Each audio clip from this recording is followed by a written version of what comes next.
అందరికీ నమస్కారం. అమ్మ భాష యూట్యూబ్ ఛానల్ వీక్షకులకు స్వాగతం. మనం ఈరోజు 8వ తరగతి తెలుగు ఉపవాచకంలోని 2వ పాఠమైన షోయబుల్లా ఖాన్ గురించి తెలుసుకోబోతున్నాం. పూర్వపు హైదరాబాద్ రాష్ట్ర విముక్తి ఉద్యమంలో ప్రముఖుడు, నిజాం నిరంకుశత్వాన్ని ఖండిస్తూ ప్రజలను ఉత్తేజపరిచే వ్యాసాలు రాసినటువంటి వ్యక్తి, ఇంకా పాత్రికేయుడుగా, పత్రికా సంపాదకుడుగా షోయబుల్లా ఖాన్ తెలంగాణ ప్రజలకు చిరస్మరణీయుడు. ఆయన గురించిన పాఠ్యాంశాన్ని మనం ఈరోజు తెలుసుకుంటున్నాం. ఈ పాఠానికి మూలం చెర్విరాల బాగయ్య. పత్రికలపై ప్రభుత్వం ఉక్కుపాదం మోపుతున్న కాలం. ప్రభుత్వానికి వ్యతిరేకంగా వార్తా ప్రచురణ చేయడానికి సాహసించని పరిస్థితులు. అయినప్పటికీ తన ఇమ్రోజ్ పత్రిక ద్వారా నిజాం ప్రభుత్వ విధానాలను, రజాకార్ల దుశ్చర్యలను ఎండగట్టిన కలం యోధుడు. సత్య ప్రకటన తన జీవితానికి చరమగీతం పాడుతుందని తెలిసినా వెనుకంజ వేయని ధీశాలి. నిజాన్ని నిర్భయంగా రాసి రజాకార్ల చేతిలో బలైన అమరుడు షోయబుల్లా ఖాన్. వార్తాపత్రికలపైన ప్రభుత్వం ఆ కాలంలో ఉక్కుపాదం మోపుతుంది. అంటే ఏంటంటే బలమైనటువంటి ఒత్తిడిని కలిగిస్తున్న కాలం అది. ప్రభుత్వానికి వ్యతిరేకంగా ఏ వార్తాపత్రిక కూడా వార్తలను ప్రచురించడానికి సాహసం చేయలేనటువంటి పరిస్థితులు ఆ కాలంలో ఉన్నాయి. అయినప్పటికీ కూడా తన ఇమ్రోజ్ పత్రిక ద్వారా నిజాం ప్రభుత్వం యొక్క ఆగడాలను, రజాకార్ల యొక్క చెడ్డ పనుల్ని, దుశ్చర్యల్ని ఎండగట్టినటువంటి కలం యోధుడు షోయబుల్లా ఖాన్. యోధుడు అంటే యుద్ధం చేసేవాడు, కానీ ఇక్కడ షోయబుల్లా ఖాన్ కలం యోధుడు, అంటే కలంతో యుద్ధం చేసేటటువంటి వాడు. అంటే ఆనాటి ప్రభుత్వ విధానాలను ఎండగట్టినటువంటి వ్యక్తి, ప్రజలకు తెలియజేసినటువంటి వ్యక్తి. సత్య ప్రకటన తన జీవితానికి చరమగీతం పాడుతుందని తెలిసిన, అంటే ఏంటంటే నిజాన్ని చెప్పడం వలన తనని చంపేస్తారు, తన జీవితం అంతమవుతుంది అని తెలిసినా కూడా ఏమాత్రం కూడా వెనుకంజ వేయనటువంటి ధైర్యవంతుడు. నిజాన్ని ఎటువంటి భయం లేకుండా రాసి రజాకార్ల చేతిలో చనిపోయినటువంటి అమరవీరుడు షోయబుల్లా ఖాన్. అతని యొక్క జీవిత అధ్యాయాన్ని మనం ఇప్పుడు చదువుకోబోతున్నాం.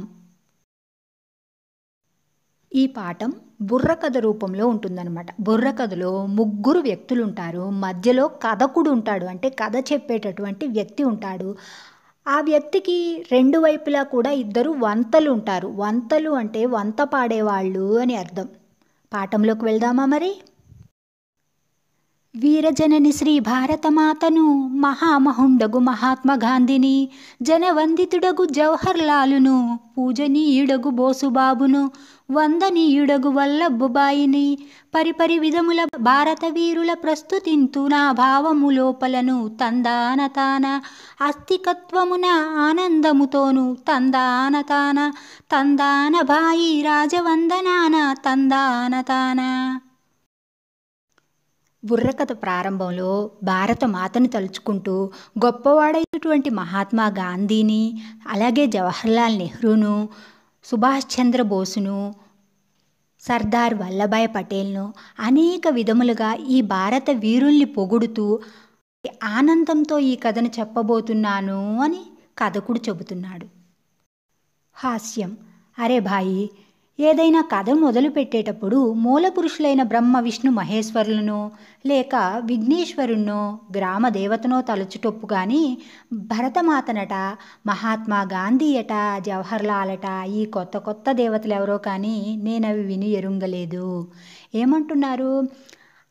అదేంటి సోదరా, కథ మొదలు పెట్టేటప్పుడు ఎప్పుడైనా కూడా ఈ సృష్టికి మూలమైనటువంటి బ్రహ్మ విష్ణు మహేశ్వరులను, లేకపోతే ఎటువంటి విఘ్నాలు కలిగించకుండా కాపాడేటటువంటి విఘ్నేశ్వరుణ్ణో, లేదా మన గ్రామానికి చెందినటువంటి గ్రామ దేవతనో తలచుకొని కథ చెప్తారు.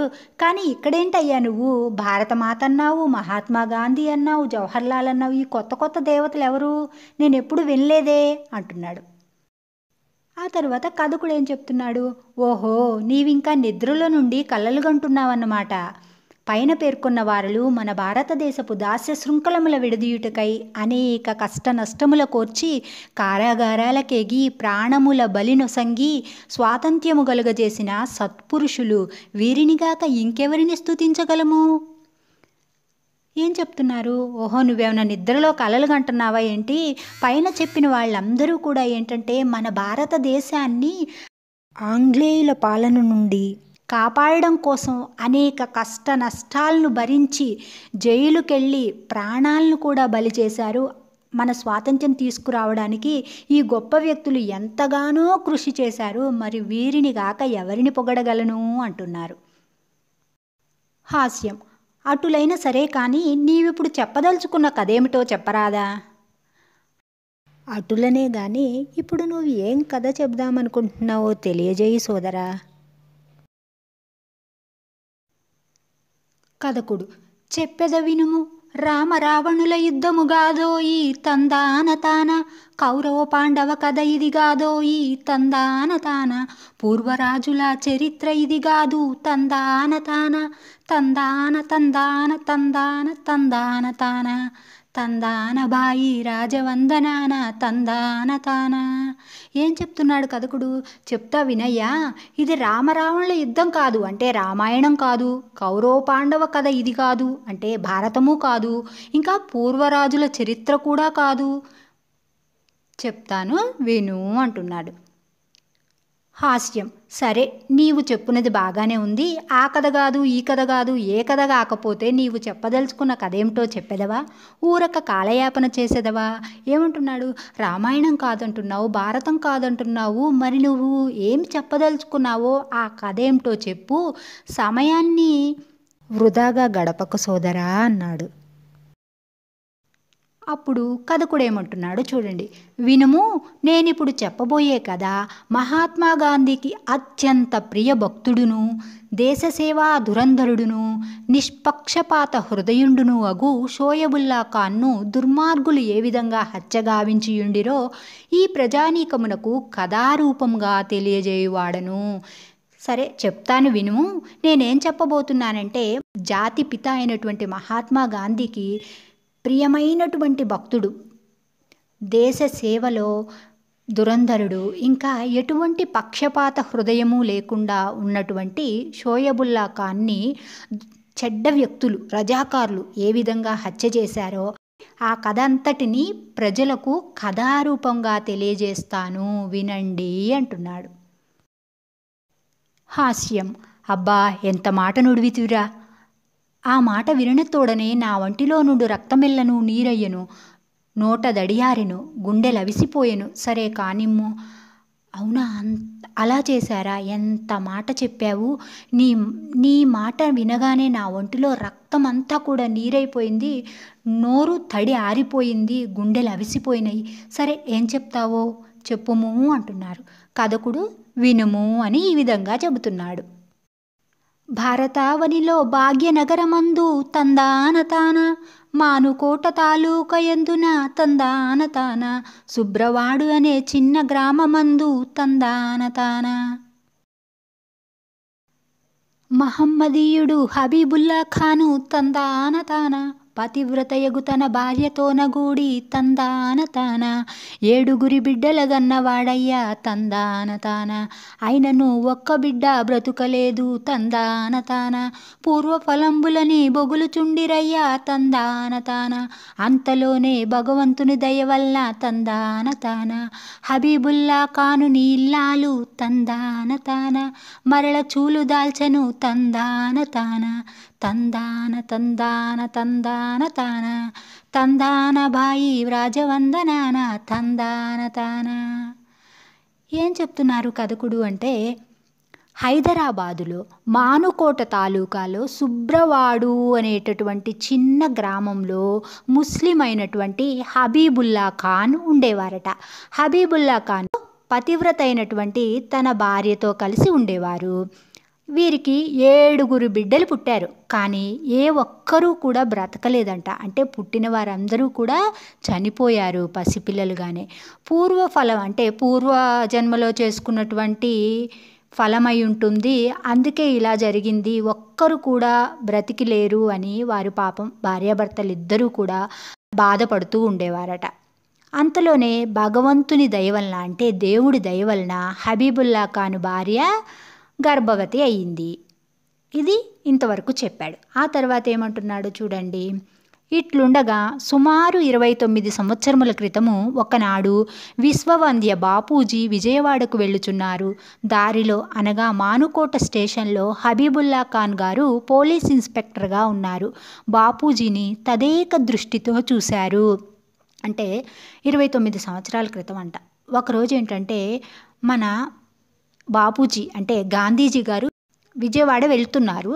దారిలో ఏంటంటే మానుకోట స్టేషన్లో హబీబుల్లా ఖాన్ గురించి ఇప్పుడు మనం చెప్పుకున్నాం కదా, ఈ హబీబుల్లా ఖాన్ పోలీస్ ఇన్స్పెక్టర్ అట. అప్పుడు గాంధీజీని అలాగే చూశారట. అంటే తదేక దృష్టితో ఏకాగ్రతగా అలా చూశారు. వెంటనే హబీబుల్లా ఖాన్ అత్యంత భక్తితో వారికి నమస్కరించాడు. అంటే గాంధీజీకి నమస్కారం చేశాడు. అంత బాపూజీ దివ్యమంగళ విగ్రహము తన కన్నులలో నిండిపోయింది. అలా తదేకంగా చూడడం వల్ల బాపూజీ రూపము తన కళ్ళల్లో అలా నిలిచిపోయిందట. అటు పిమ్మట ఇంటికి చేరిన హబీబుల్లా ఖాన్కు పుత్రోదయం కలిగిందనే వార్త విని పరుగున వెళ్ళి తన పుత్రుణ్ణి చూసి సంతోషించాడు. ఆ తర్వాత ఇంటికి వెళ్ళాడు. ఇంటికి వెళ్ళగానే ఒక శుభవార్త చెప్పారు. ఏంటి? హబీబుల్లా ఖాన్ భార్య గర్భవతి అయిందని చెప్పుకున్నాం కదా, ఆమెకు పుత్రుడు పుట్టాడంట. అంటే హబీబుల్లా ఖాన్కు కుమారుడు పుట్టాడు అనేటటువంటి సంతోషకరమైనటువంటి వార్తను విన్నాడు. పుట్టినవాడంతా కూడా గాంధీగానే ఉన్నాడనుకున్నాడు. పుట్టినవాడంతా గాంధీలాగానే ఉన్నాడనుకున్నాడు. ఎందుకలా అనుకున్నాడు? ఇంతకు ముందే గాంధీజీని చూశాడు. అతని రూపం కళ్ళలో బాగా నిలిచిపోయింది. కాబట్టి పుట్టినటువంటి తన బిడ్డ అచ్చు గాంధీలానే ఉన్నాడు అని హబీబుల్లా ఖాన్ అనుకున్నాడు. ఇట్లు బాలషోయబుల్లా ఖానుడు శుక్లపక్ష చంద్రుని వోలే దినదినాభివృద్ధి చెందుచు తన వచ్చిరాని మాటలతో వృద్ధ జననీ జనకులతో ముద్దుగొల్పుచు, ఆ పుట్టిన బాబు షోయబుల్లా ఖాన్ అనమాట. ఆ షోయబుల్లా ఖాను పిల్లవాడిగా ఉన్నప్పుడు ఎదుగుతూ పెరుగుతూ ఉన్నాడు. ఏ విధంగా అంట? శుక్లపక్షంలో చంద్రుడు ఏ విధంగా అయితే రోజు అభివృద్ధి చెందుతూ రోజు పెరుగుతూ ఉంటాడో, అలాగే షోయబుల్లా ఖాన్ కూడా దినదిన అభివృద్ధి చెందుతూ ఉన్నాడు. చిన్ని బాబు కదా, వచ్చిరాని మాటలతో తన తల్లిదండ్రులకి ఆనందాన్ని గొలుపుతూ ఉన్నాడట.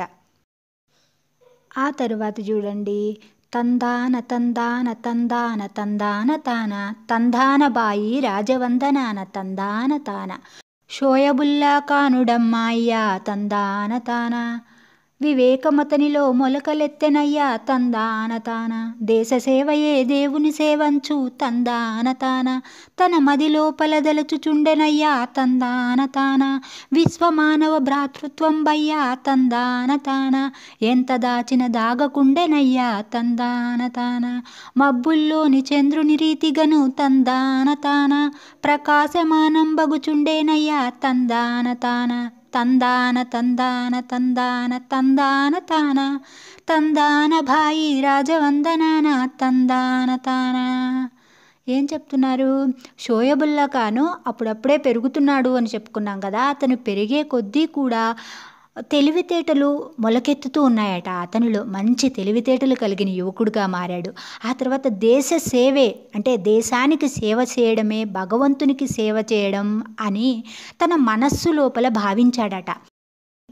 ఈ దేశంలోని వ్యక్తులందరూ కూడా సోదర భావంతో ఉండాలని అనేటటువంటి భావం తన మనస్సులో ఎంత దాచినా కూడా దాగట్లేదట. మబ్బుల్లోని చంద్రుడు ఏ విధంగా కొంచెంసేపు మబ్బులోకి వెళ్ళి తర్వాత మళ్ళీ బయటకు వస్తూ ఉంటాడో, అలాగే షోయబుల్లా ఖాన్ మనస్సులో సోదర భావము, విశ్వమానవ సౌభ్రాతృత్వం ఇలాంటి భావాలు దాచినా దాగకుండా ప్రకాశిస్తూ ఉన్నాయట. ఆ తర్వాత అంత కొన్నాళ్లకు ఔజా అనే ఆమెతో వివాహం జరిగెను. మరి యువకుడయ్యాడు, పెళ్లి వయసు వచ్చింది కదా. ఔజా అనేటటువంటి అమ్మాయితో అతనికి వివాహం జరిగింది. అంటే ఇప్పుడు షోయబుల్లా ఖాన్ భార్య పేరేంటి? ఔజా. భళానోయి బాయి తమ్ముడా సై దేశ బలానోయి దాదాన బాపూజీకి పరమభక్తుడు భారత వీరులకు పరమానుచరుడు. షోయబుల్లా ఖాన్కు బాపూజీ అంటే గాంధీజీ అంటే మంచి గౌరవము, పరమ భక్తి అంట.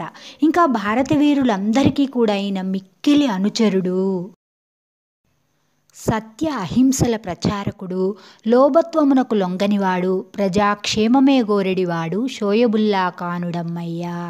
బళానోయి బాయి తమ్ముడా సై దేశ బలానోయి దాదానా. ఇంకా ఏం చెప్తున్నారు?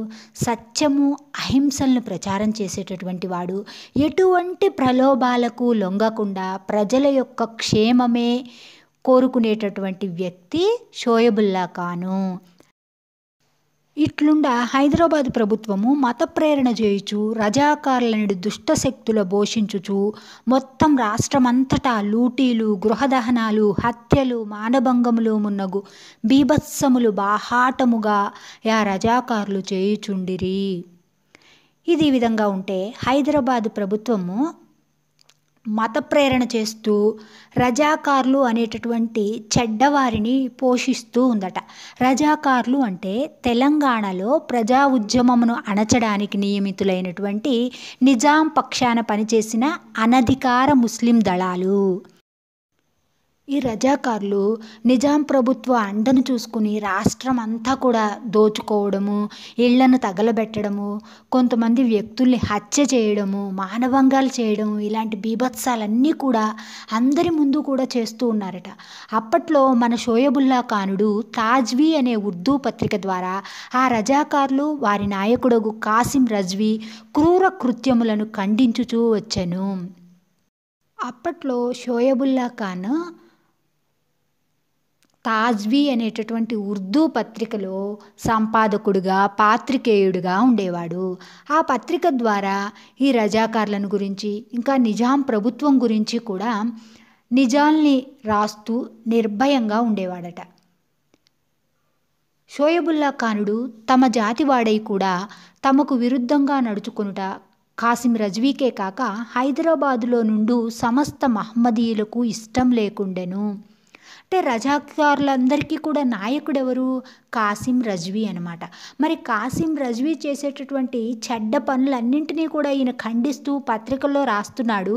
అందుకని చెప్పి వాళ్ళకి షోయబుల్లా ఖాన్ అంటే ఇష్టం లేదు. షోయబుల్లా ఖాన్ పేరు వింటేనే అతను ముస్లిం అని అర్థమవుతుంది కదా. ముస్లిం అయ్యుండి కూడా మన ముస్లింలను సపోర్ట్ చేయకుండా మన గురించి వ్యతిరేకంగా రాస్తున్నాడు అని చెప్పి అందరూ ముస్లింలు కూడా, అందరూ మహమ్మదీయులకు కూడా షోయబుల్లా ఖాన్ అంటే ఇష్టం లేదట. అందువలన ఆ పత్రిక తేదీ 21 అజూర్ సన్ 1357 ఫసలీ రోజున ఆపివేయబడింది. ప్రభుత్వం ఆ పత్రికను 1337 సంవత్సరంలో నిలిపివేసింది. ఏ పత్రికను? షోయబుల్లా ఖాన్ పనిచేసేటటువంటి తాజ్వీ అనేటటువంటి ఉర్దూ పత్రికను అనమాట. మరి అప్పట్లో నిజాం ప్రభుత్వ పరిపాలన ఉండేది, అధికార భాష ఉర్దూగా ఉండేది. కాబట్టి ఆ పత్రికను వాళ్ళు నిలిపివేసిన తర్వాత షోయబుల్లా ఖాన్కు జాతీయ ఉర్దూ పత్రిక లేకపోయేనని మనోవేదన కలిగి ఆ కొరత తీర్చుటకై దైనెలా సన్ 1357 ఫసలీ నాడు ఇమ్రోజ్ అను దినపత్రికను ప్రారంభించెను. ప్రభుత్వం తాజ్వీ అనే పత్రికను నిలిపివేసేసరికి అయ్యో ఉర్దూ పత్రిక లేకపోయిందే అని చెప్పి బాగా మనస్సులో బాధ కలిగిందట.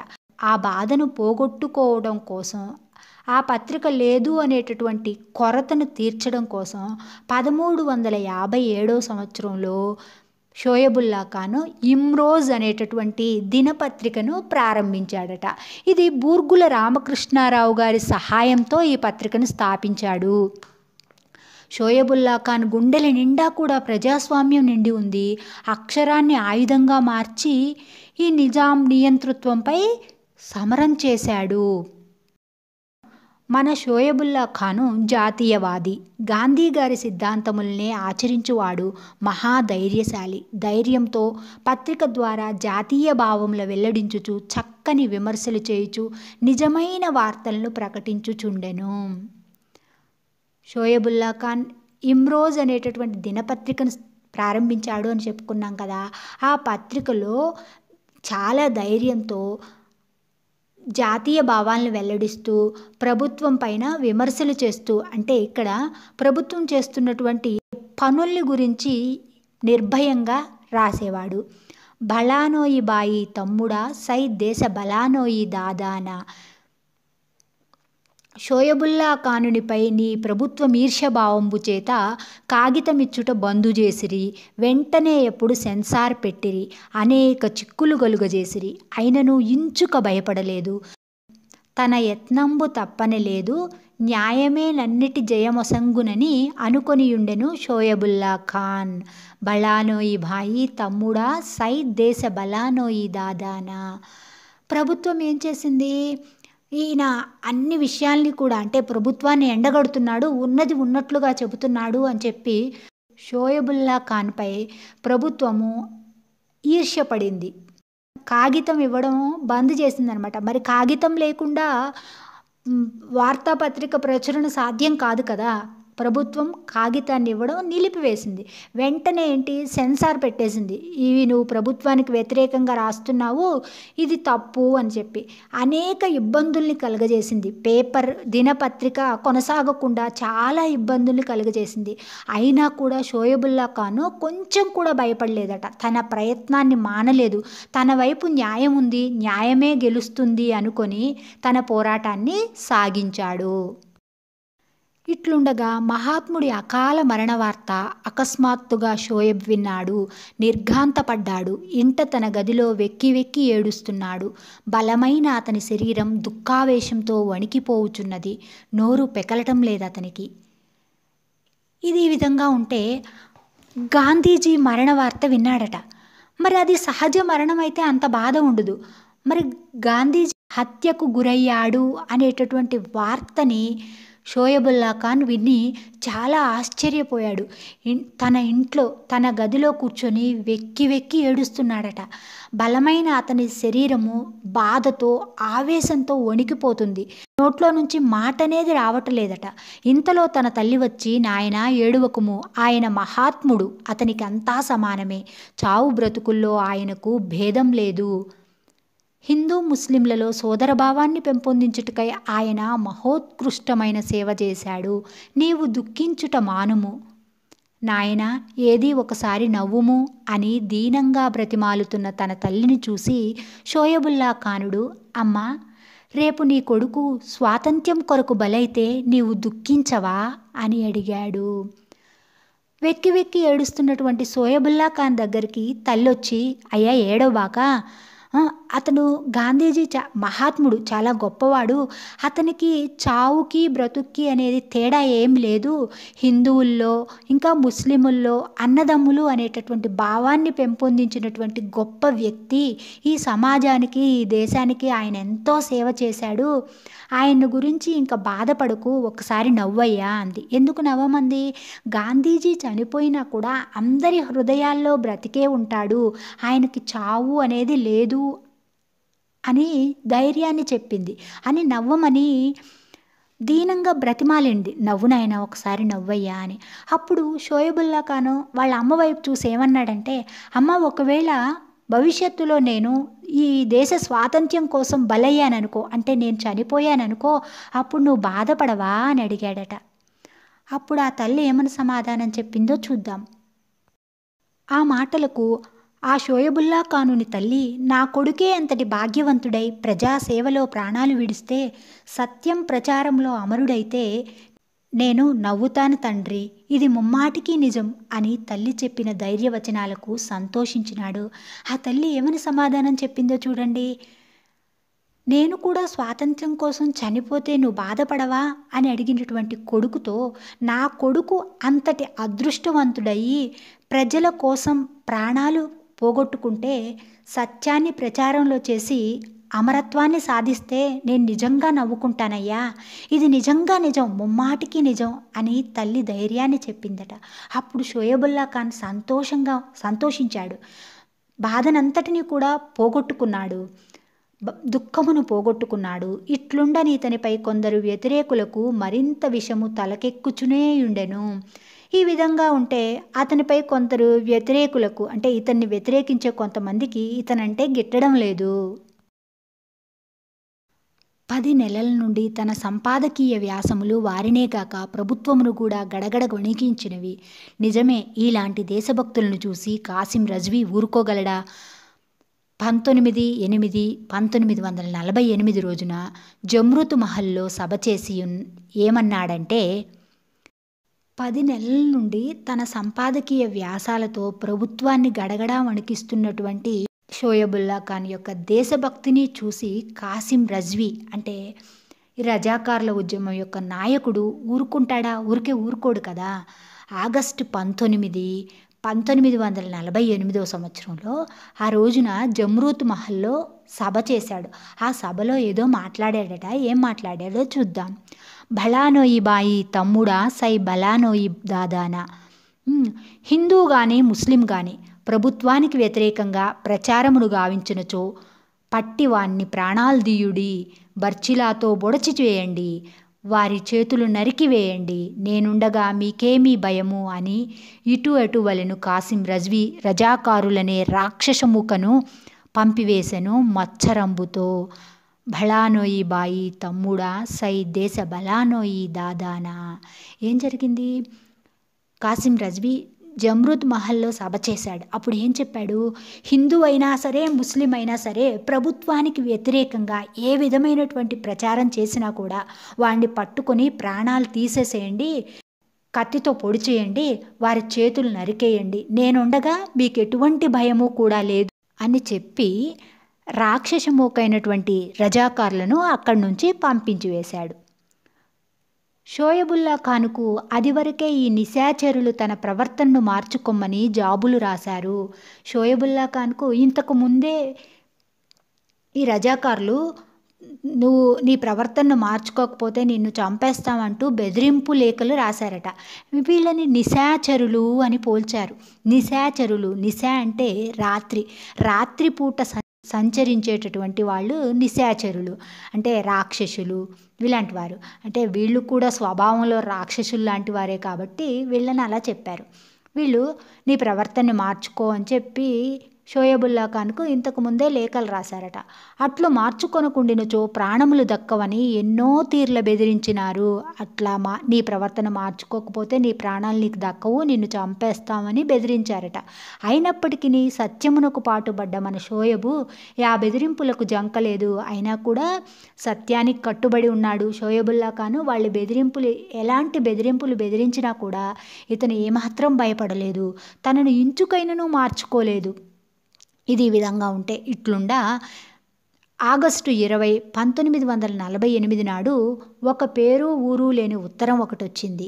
షోయబుల్లా ఖాన్కు అడ్రస్ చిరునామా ఏమీ లేని ఒక ఉత్తరం వచ్చిందట. అంటే ఎవరు రాశారో తెలిపే చిరునామా లేని ఒక ఉత్తరం వచ్చింది. అందులో ఏముంది? అందులో నీవు గాంధీ కొడుకువా, జాగ్రత్త, డొక్క చీల్చివేస్తాం. ఇది వరకు ఇలాంటివెన్నో ఉత్తరాలు రాలేదా అనుకున్నాడు. వాళ్ళే హెచ్చరించారు, నువ్వేమన్నా గాంధీ మార్గాన్ని అనుసరించడానికి నువ్వేమన్నా గాంధీ కొడుకు అనుకుంటున్నావా, జాగ్రత్తగా ఉండు, డొక్క చీల్చివేస్తామని బెదిరిస్తూ ఉత్తరం రాశారు. అప్పుడు షోయబుల్లా ఖాన్ ఏమనుకున్నాడంటే ఇంతకు ముందు కూడా ఇలాంటివి ఎన్నో బెదిరింపు ఉత్తరాలు వచ్చినాయి కదా అని అనుకున్నాడు. తన పత్రికాలయంలో కాంగ్రెస్ నాయకులు రామకృష్ణారావు, రంగారెడ్డి మొదలగు షోయబు మిత్రులు ఆ బెదిరింపు ఉత్తరములను గూర్చి చర్చించారు. ఆ పత్రికా ఆఫీస్లో కాంగ్రెస్ నాయకులైనటువంటి రామకృష్ణారావు ఇంకా రంగారెడ్డి మొదలైనటువంటి షోయబుల్లా ఖాన్ మిత్రులు ఆ బెదిరింపు ఉత్తరాన్ని గురించి ఒకరికొకరు చర్చించుకున్నారట. శ్రీయుత రామకృష్ణారావు గారు, షోయబు, నా మాట నీవు తప్పుగా భావించవద్దు. ఎందుకంటే రాక్షస రజాకారులు నీ మీద కక్ష పెంచుకున్నారు. ఎప్పుడైనా ఏమైనా జరగవచ్చు, నీవు జాగ్రత్తగా ఉండుము అని చెప్పినప్పటికీ షోయబ్ తన విశ్వాసమును వదలలేదు. తన మంచిని కోరుకునేటటువంటి రామకృష్ణారావు గారు షోయబ్కి ఏమని చెప్పారంటే, నేను ఇలా చెప్తున్నానని నువ్వు తప్పుగా అనుకోవద్దయ్యా, రజాకారులు రాక్షసులు లాంటి వాళ్ళు నీ మీద చాలా ద్వేషాన్ని పెంచుకున్నారు. ఎప్పుడైనా ఏదైనా జరగవచ్చు, అంటే వాళ్ళు నీకు అపాయాన్ని ఏదైనా కలిగించవచ్చు, కాబట్టి వాళ్ళ పట్ల నువ్వు జాగ్రత్తగా ఉండు అని హెచ్చరించారు. అయినప్పటికీ కూడా షోయబ్ ఏంటి తన నమ్మకాన్ని వదులుకోలేదు. మరునాడు 21/8/1948 రోజున తన కార్యాలయములో రాత్రి 12:30 వరకు 22/8/1948 తారీఖు పత్రికకై నేటి భావాలు అను శీర్షికతో ఒక వ్యాసమును రాసి అక్కడి నుండి బయలుదేరి గాఢాంధకారంలో విజయాన్ని పొందిన సైనికుని వలె సమీపంలోనున్న తన ఇంటికి వస్తున్నాడు మన షోయబు. రామకృష్ణారావు గారు చెప్పారు, కానీ ఏంటంటే అలా ఏం జరగదులే అన్న తన నమ్మకాన్ని తాను వదలలేదట. ఆ తర్వాత రోజు అంటే ఆగస్టు 21, 1948 తన ఆఫీస్లో కూర్చొని అర్ధరాత్రి 12:30 వరకు కూడా ఆ మరునాటికై నేటి భావాలు అనే శీర్షిక కోసం ఒక వ్యాసాన్ని తయారు చేసుకున్నారు. ఆ వ్యాసం రాయడం పూర్తయిన తర్వాత ఆ అర్ధరాత్రి చీకటిలో విజయాన్ని పొందిన సైనికుడి వలె దగ్గరలో ఉన్నటువంటి తన ఇంటికి వెళ్తున్నాడట. అప్పుడు ఏం జరిగిందట, ఇంతలో భళానోయి బాయి తమ్ముడా సై దేశ బలానోయి దాదాన తందాన తందాన తందాన తందాన తాన తందాన బాయి రాజవందనాన తందాన తాన తలుపు చప్పుడు చేయుచుండెను అంతలోనే తన వెనుక వైపున వెంబడిబడ్డ వేట కుక్కలు రజ్వీ బంట్లు రాక్షసమూకలు గుణహీలును కురవిదయ్యములు. ఏం జరిగింది అప్పుడు? తన ఇల్లు కార్యాలయానికి దగ్గరలోనే ఉంది. ఆ అర్ధరాత్రి చీకటిలో నడుచుకుంటూ వస్తున్నాడు.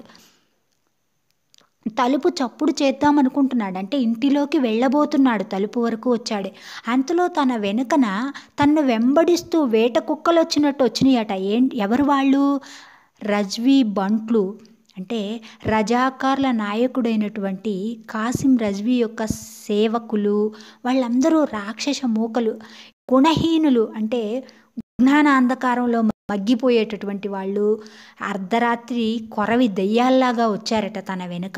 ఆ తర్వాత ఏం జరిగిందో చూద్దాం.